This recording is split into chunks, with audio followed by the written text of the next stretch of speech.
Inga, ko galime išmokti iš startuolių?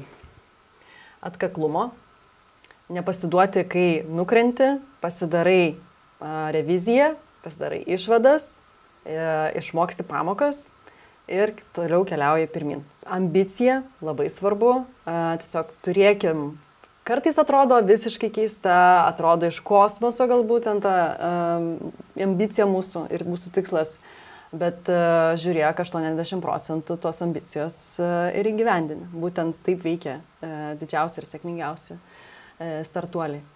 Antras dalykas, sakai, greitis labai svarbu ir vertinimo kriterijus. Taip, startuoliai viską matuoja kiekvieną dieną, testuoja vieną variantą, kitą ir lygina, kaip vartotojai reaguoja į vienokią ar kitokią jų produkto versiją.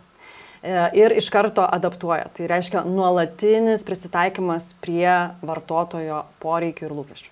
Toks sortavimas. Parduoda, neparduoda, parduoda, neparduoda. Parduoda, daro, neparduoda, išimam iš viso. Teisingai.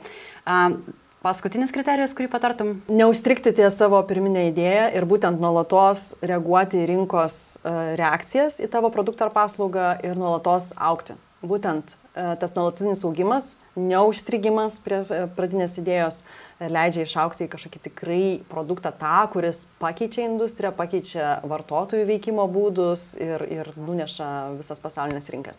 Girdžiu, kad tai yra lankstumas. Taip. Ačiū labai tau. Iki.